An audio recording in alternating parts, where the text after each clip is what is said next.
मुंबई ते नवी मुंबई हे अंतर 20 ते 22 मिनिटात पार करण्यासाठी शिवडी न्हावाशेवा सागरी सेतू लोकांसाठी खुला होतोय. मुंबई पारबंदर प्रकल्पातल्या या पुलाला अटल बिहारी वाजपेयी स्मृती शिवडी न्हावा सेवा अटल सेतू असं नाव दिलं गेलंय. हा रस्ता 22 किलोमीटर लांबीचा आहे. त्यातला 16.5 किलोमीटरचा भाग हा समुद्रात आहे, तर जमिनीवरच्या पुलाची लांबी सुमारे 5.5 किलोमीटर आहे. या पुलावर 6 पदरी रस्ता आहे. तसंच मुंबई शहरातल्या शिवडी आणि शिवाजीनगर आणि राष्ट्रीय महामार्ग 4B वर चिर्ले गावाजवळ इंटरचेंज आहेत.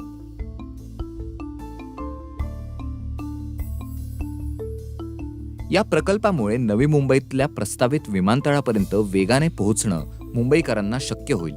तसंच मुंबई पोर्ट आणि जवाहरलाल नेहरू पोर्ट यांच्या दरम्यान सुद्धा वेगवान दळणवळण शक्य होईल असं सरकारचं म्हणणं आहे.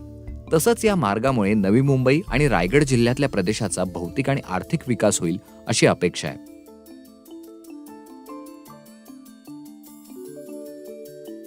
मुंबई पारबंदर प्रकल्प हा भारतातला सर्वात जास्त लांबीचा सागरी सेतू आणि जगभरातला 10व्या लांबीचा पाण्यावरचा पूल आहे. हा पूल बांधण्यासाठी ऑर्थोट्रॉपिक स्टील डेस्क पद्धतीच्या तंत्रज्ञानाचा वापर झालाय. भारतातली ही पहिलीच वेळ. 500 बोईंग 747 विमानांइतक्या वजनाचं स्टील याच्यात वापरलं गेलंय. या प्रकल्पात 1.70 मेट्रिक टन वजनाच्या स्टीलच्या सळ्या वापरल्या गेल्यात, म्हणजे आयफेल टॉवरच्या वजनाच्या 17 पट. अमेरिकेतला स्टॅच्यू ऑफ लिबर्टी तुम्हाला माहिती असेल, त्यात जितकं कॉन्क्रीट वापरलंय त्याच्या 6 पट, म्हणजे सुमारे 9,75,000 घनमीटर कॉन्क्रीट या पुलासाठी वापरलं गेलंय.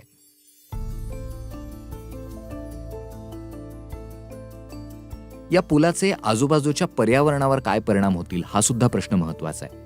ज्या शिवडी जेट्टीपासून या पुलाची सुरुवात होते त्या ठिकाणी बॉम्बे नॅचरल हिस्ट्री सोसायटी म्हणजे BNHS तर्फे दरवर्षी फ्लेमिंगो फेस्टिवलचं आयोजन केलं जायचं. पण पुलाच्या बांधकामामुळे 2016 पासून हे फेस्टिवल आयोजित करता आलेलं नाही असं BNHSचे उपसंचालक राहुल खोत यांनी BBC मराठीला सांगितलं होतं. यापूर्वी आसपासच्या परिसरातल्या फ्लेमिंगोंच्या वस्तीबद्दल बोलताना खोत यांनी BBC मराठीला सांगितलं होतं की सी लिंकच्या बांधकामामुळे निश्चितच फ्लेमिंगो आणि पक्ष्यांचं काही प्रमाणात विस्थापन झालंय. आम्ही दर महिन्याला याचा सर्व्हे करत आहोत. फ्लेमिंगो आणि पक्ष्यांचं ट्रॅकिंग केलं जातंय. तेव्हा प्रकल्पाच्या शेवटी आपल्याला कळू शकेल की किती परिणाम यावर झालाय.